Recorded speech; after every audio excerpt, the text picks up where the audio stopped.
नमस्कार सांग मैंने आपण मानु समस्त को मो स्टोरी चैनल स्वागत। चलतु हृदय को छुईला भाया प्रेम कहानी शुणा। मौसुमीर बाहाघर शेष भाग पूर्व भागटी आपण मैंने जदि शुणी ना जल्दी जल्दी शुणी नियंतु। कहार बहु मौसुमी आखिरु लुह झरी आसिला बापा कथा शुणी। सुदाम सा झील मौसुमीर लुह पोछि दे कहले, छी माँ आज भली दिन में कौन कहीं कांदती जानिछु माँ, गोटे बाप पाई ए दिन किभली होइथाए। झीटीए जन्म हेबा दिनठू ही गोटे बाप ए दिन को अपेक्षा करी रही थाए। मो पाई आज ए दिन आसीची, बहुत खुशी मु। भगवान करंतु तू सबुबले एमिति खुशी रे रह। मौसुमी कहला, हाँ बापा मु खुशी रे अछि, आग को भी खुशी रे रहिबी, काहेकि ना मते भगवान तुम भली बापाटिए देइछंती। सुदाम कहले, माँ रे गोटे कथा सबुबले मने रखिबू, सेईटा तोर सासु घर, आजि ठारू सेईटा ही तोर घर, केबे हेले घर को भांगिया पाई देबू नहीं। जेते भी दुख कष्ट आसु सबु सही जिबू, केबे हेले तोर ए बुढ़ा बापा ऊपर को आंगुली उठेई कही जेमिति किछि न कुहंती। मौसुमी कहला, छी बापा केमिति कथा कहूच तमे, तमर कण ए झियो उपरे जमा भरोसा नहीं। आज जाए मु सेमिति किछि करिछि जे ना आगकू सेमिति किछि करिबी। तमर मान सम्माने आंच न आसु, सेइथिपाई तो मोर सबु अतीत विषय मु तुमको जणई सारिछि। मु आउ आदित्य दुहे दुही को पसंद करिथिलु, हेले से तुमको आम विषय कहवा पूर्वर ही तमे मोर बाहाघर ठीक करदेल। ए बाहाघरे तमे एते खुशी अछ देखी आदित्य तांको निज आड़ू मते कहले, मौसुमी बापा तमरा ए बाहाघर को नहीं बहुत खुशी अछंती। मु तो एते धनी नुहे, तमे गोटे भल घरे बाहा हेब, एईटा तम बापांको स्वप्न, सेइथिपाई तमे राजी हो जाओ। आउ एई देख बापा आज मु राजी अछि, तमे पसंद करथिया पुओ सहित विवाह बंधन रे बांधी हेबी मु। आउ दुख कौन बापा करुछ। सुदाम कहले, मु जाने माँ आदित्य बहुत भल पिला, सेइथिपाई से सबु किछि को आराम से बुझी पारिला। जदि ता जगारे आउ के थांता ताहले निश्चय ए विषय ध्यान देई न थांता। हेले माँ तू मते कथा दे, केबे हेले निजर कि मोर कि ए परिवारर मान सम्मान आंच आसीबाकू देबू नहीं। जेते बाधा विघ्न आसु सबुबले निज परिवार लोकंकु संपर्कर डोरी रे बांधी रखिबू। सासु घरर कथा केबे बाप घरे कहबू नहीं कि बाप घर कथा सासु घरे कहबू नहीं। से बड़ घर लोक रे माँ, तांको चाली चलन व्यवहार खाइबा पीबा सबु आमठारू अलगा हेइथिबो, देखि चाहि चलिबू। प्रथमे प्रथमे असुविधा हेबो, हेले निजकू सेथिरे खाप खुआई चलई नेबू। केबे हेले भी कोनोसी कथा को नहीं निजर मत देबू नहीं। मौसुमी बापा कथा शुणी कुहे, बापा आज जाए मु तुमको मोर आदर्श मानि आसीची, तमर मान सम्मान पाई मु मोर स्वप्न को भी पादरे आड़ेई देली, एमिति कि आदित्य को निज ठारू दूरेई देली। मो पाई मो परिवार सबु किछि, तमको कथा देउछि बापा मु सबुबले दुई परिवार मान सम्मान रखिबा को चेष्टा करिबी, कोउठी केबे हेले किछि भूल करिबी नहीं। सुदाम कहले, सासु घरे तते किछि कथा आउ काम पाई किछि कहिले ताकू तू उपदेश बोली मानिबू, निर्यातना नुहे। मौसुमी को बुझाया परे सुदाम सार आखि लुह को पोछि पोछि घर भितर को बाहर को चली गले। मौसुमी रुमाल नहीं निज आखिरु लुह पोछि देई बाथरूम भितर को चली गला। किछि समय जाए मन भरी कांदी मुह धोई आसिला। कांदिला बेले से बारंबार कहूताए, मते क्षमा करिबा आदित्य, तुमको जीवन साथी भावरे पाइबाकू बहुत आशा करिथिली, हेले जदि संभव आर जन्म रे निश्चय तमे मो सह रहिबो। आजिठू तुमको भूली जीवी संपूर्ण रूपे। आजिर ए लुह हेई तमे मो मनरू दूरेई जाउछ, आउ आम भितरे दूरता रहिबा तम पाई भी भल आउ मो पाई भी भल। मोर संपूर्ण रूपे रास्ता अलगा आजि ठारू। मु कि तुमे चाहिथिले तो आमे घर छाड़ी बाहर जाई बाहा हेई पारि थांते, हेले परिवार मान सम्मान को जगी तमे भी पछ घुंचा देल आउ मु भी। आजिर समय शीघ्र शीघ्र चली जाऊ, कहीं ना ए हृदयर ज्वाला को सहिबा बहुत कष्टकर हो पड़ुछि मो पाई।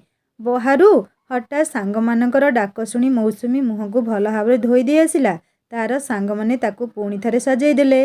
सजेई हेबा परे सते जेमिति मौसुमी आकाशर चांद भली देखा जाउथुला। तार से सरल मुह को देखि समस्ते कहूतुले, सतरे सुशांतर की भाग्य, इते सुंदर झियो को स्त्री भावरे पाइबो। सांग माने थट्टा करी चली थांती। बाहरे भोजी भातर आसर जमी थाए। सुशांत बर बेशरे सज होई बर यात्री सह आसी पहुँची गले।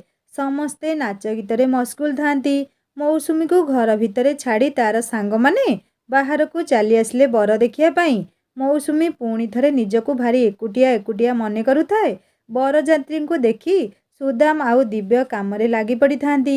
ଦେବୀପ୍ରସାଦ ଆସି ସୁଦାମକୁ କହିଲେ, ଦେଖୁଛଟି ଏମିତି ବାଣ ଏମିତି ସାଜସଜ୍ଜା କେବେ ଆଗରୁ ଦେଖିଥିଲେ ଆପଣଙ୍କ ଗାଁ ଲୋକ? ସୁଦାମ ହାତ ଯୋଡ଼ି କହିଲେ, ମୋ ଝିଅର ଭାଗ୍ୟ ଏ ଆଜ୍ଞା। ଏପଟେ ମୌସୁମୀ ରୁମ୍ରେ ଏକା ଥାଏ। ଆଦିତ୍ୟ ରୁମ୍କୁ ଆସିବାର ଦେଖି ମୌସୁମୀ ଚମକି ପଡ଼ି ଉଠି ଛିଡ଼ା ହେଲା। ମୌସୁମୀ କହିଲା, ଆଦିତ୍ୟ ତମେ ଏଠି ଏବେ ଯାଏଁ ଯାଇନ? ଆଦିତ୍ୟ କହିଲେ, ତମେ ବ୍ୟସ୍ତ ହୁଅନି ମୌସୁମୀ, ମୁଁ ଏଠିକି କେବଳ ଆସିଛି ତମକୁ କିଛି ଦେବା ପାଇଁ ଆଉ କିଛି କହିବା ପାଇଁ। ମୌସୁମୀ କହିଲା, ହେଲେ ତମେ?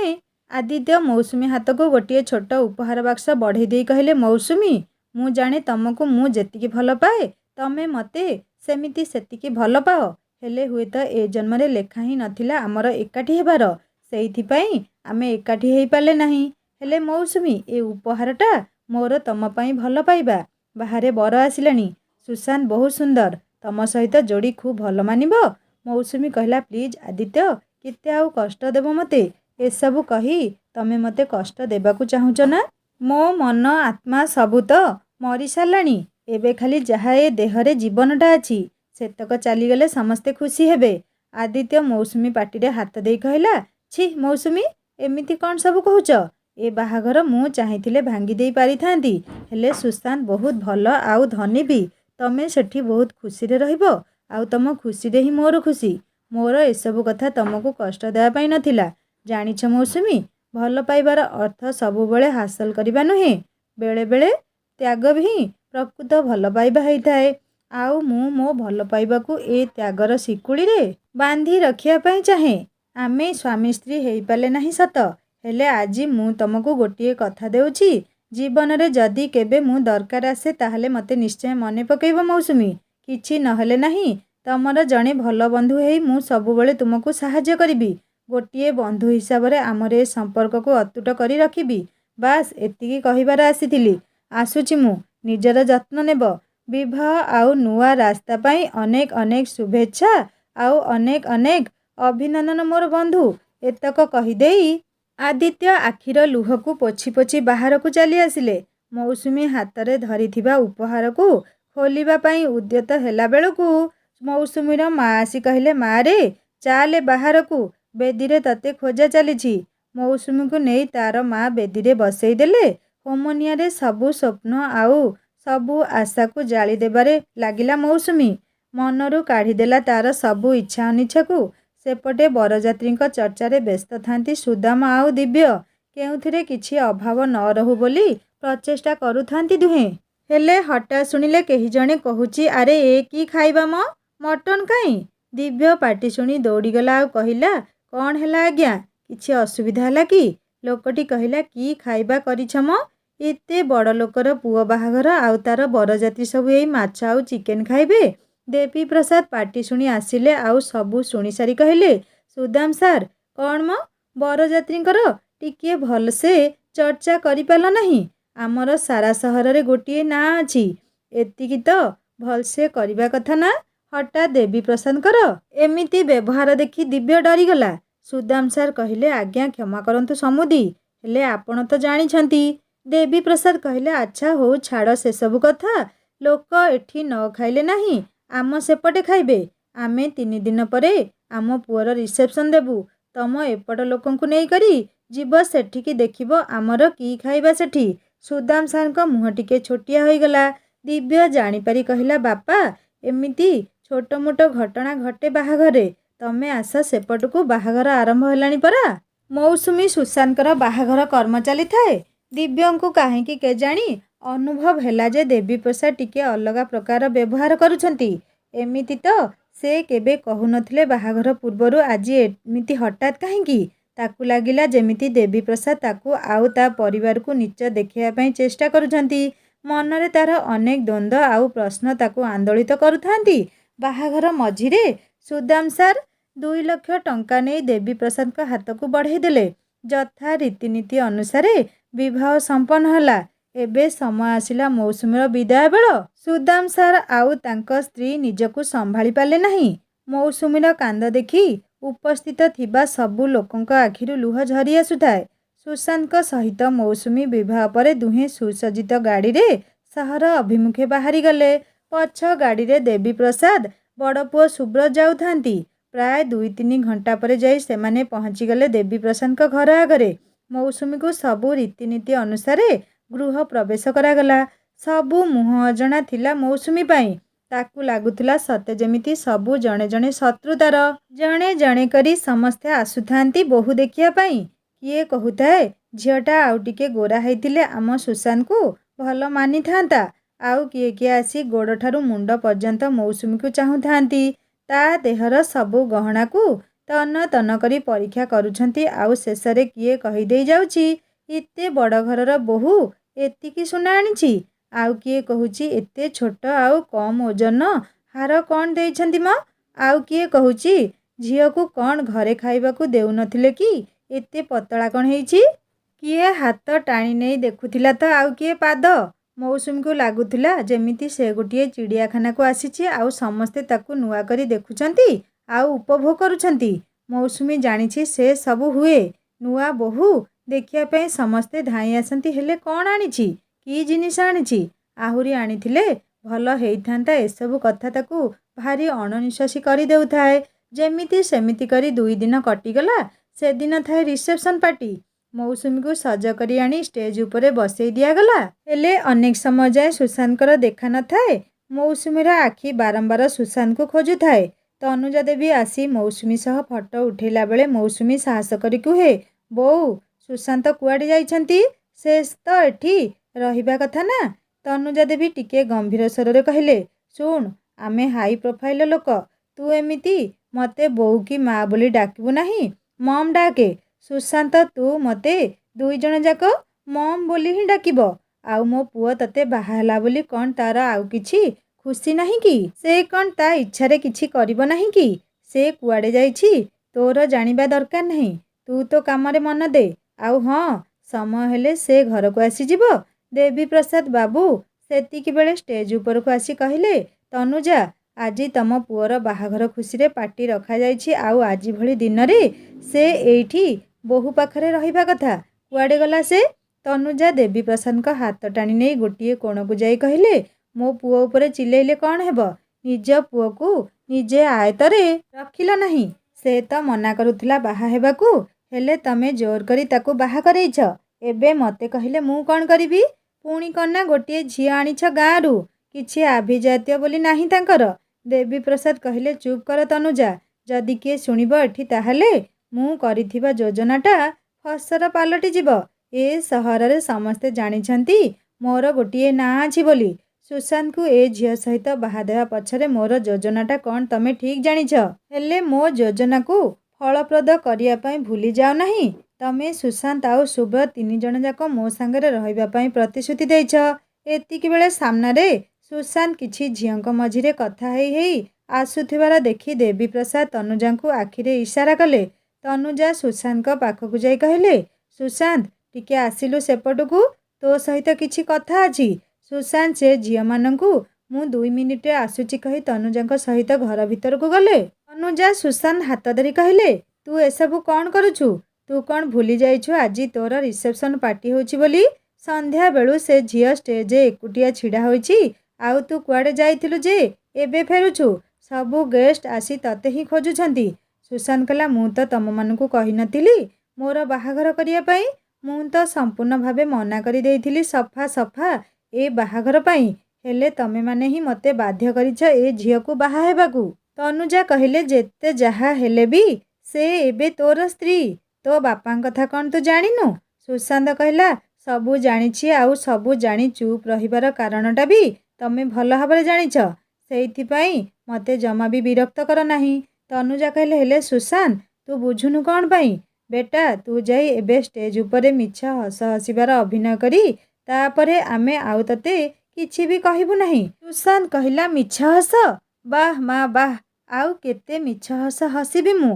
ବାହା ହେବାକୁ ମନା କରୁଥିବା ପୁଅ ଗୋଟିଏ ମାସ ହେଲା ହସି ଆସୁଛି। ଆଉ କେତେ ହସିବି? ଏତିକିବେଳେ ଦେବୀପ୍ରସାଦ ଘର ଭିତରକୁ ପଶି ଆସି କହିଲେ, ଯେବେ ଯାଏଁ ମୁଁ ତତେ ହସ ବନ୍ଦ କରିବାକୁ ନ କହିଛି ତୁ ସେବେ ଯାଏଁ ହସିବୁ। ସୁଶାନ୍ତ ବୁଲି ପଡ଼ି ଦେଖିଲା ଦେବୀପ୍ରସାଦଙ୍କୁ। ଆଉ କିଛି କହିବା ପାଇଁ ଉଦ୍ୟତ ହେଲା ବେଳକୁ ଦେବୀପ୍ରସାଦ କହିଲେ, ଯା ବେଟା ଯା, ତୋ ଶ୍ୱଶୁର ଘର ଲୋକ ଆସିଲେଣି, ତାଙ୍କ ସାମ୍ନାକୁ ଯା। ମୋତେ ମୋ ହିସାବରେ ନ ହେଉଥିବା କାମ ଜମା ବି ପସନ୍ଦ ନୁହେଁ। ଏ କଥା ତ ତୁ ଭଲ ଭାବରେ ଜାଣିଛୁ ନା।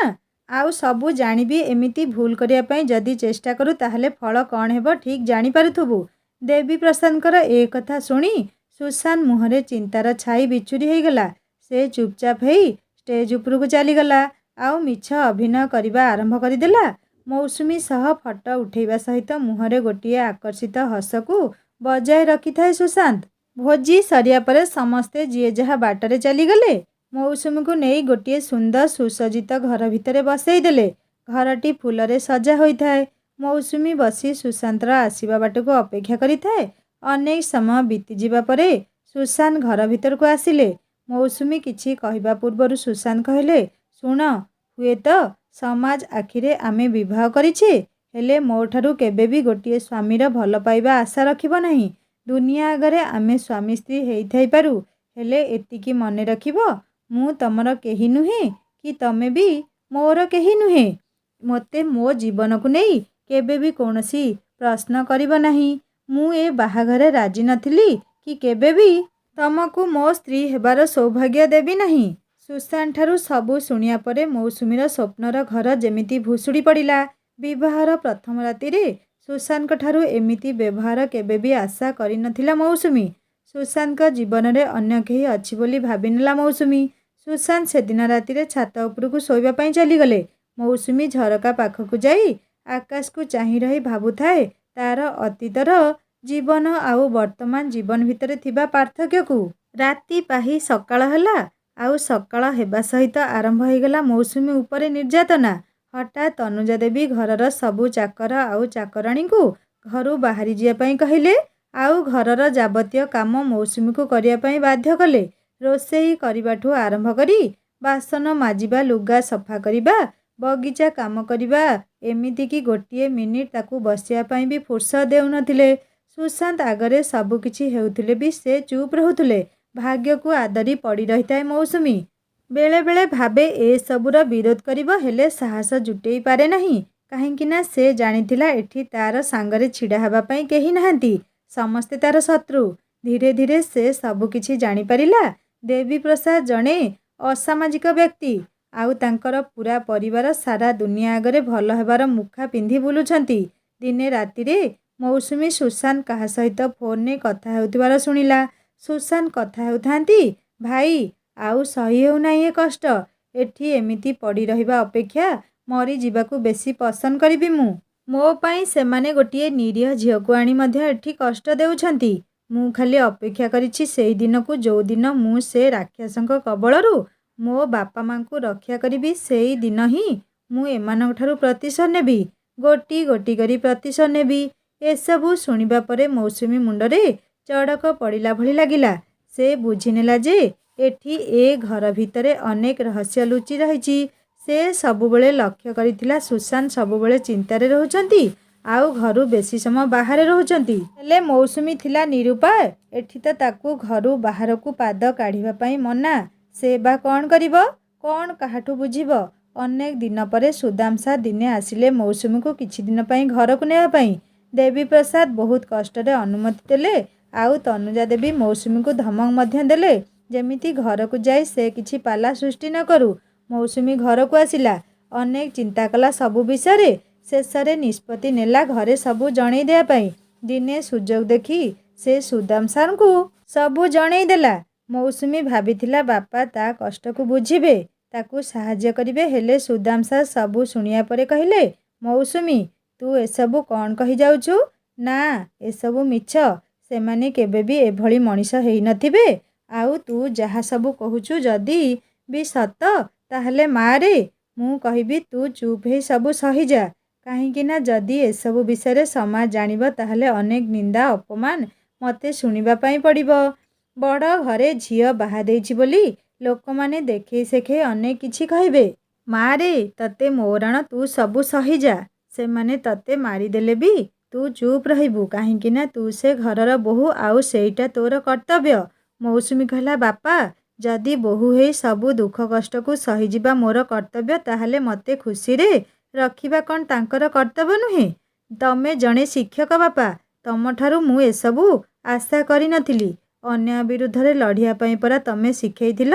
आजी केमिति से सबु भूली जाउछ बापा। तमर खुशी पाई मु मो स्वप्न को भी जलांजलि देई देइछि भाबिथिली। ठीक अछि, मो बापांको स्वप्न को नहीं मु सारा जीवन बंची जीवी हेले कौन हैला देख। सुदाम सारंक ठारू एसबु केबे भी आशा रखि नथिला मौसुमी। भाबिथिला केही नहले भी सुदाम सार तार सांगरे रहिबे सबु परिस्थिति रे।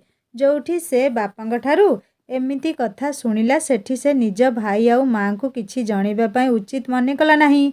हठात गोटे दिन बजार रे आदित्य सह देखा हुए मौसुमीर।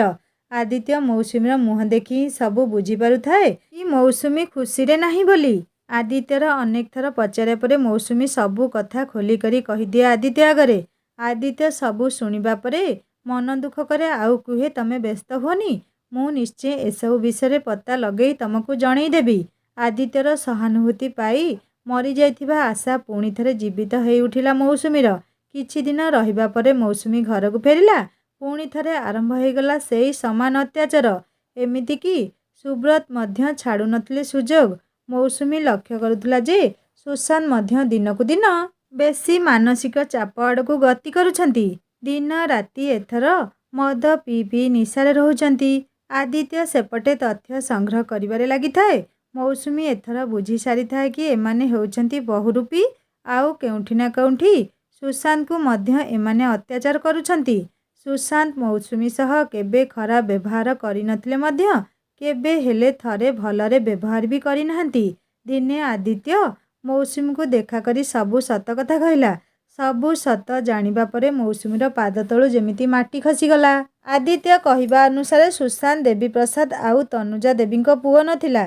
देवी प्रसाद जणे नेतांकर मैनेजर थिले अन्य सहर रे। सुब्रत तांकर गोटिए बोली पुओ थिला।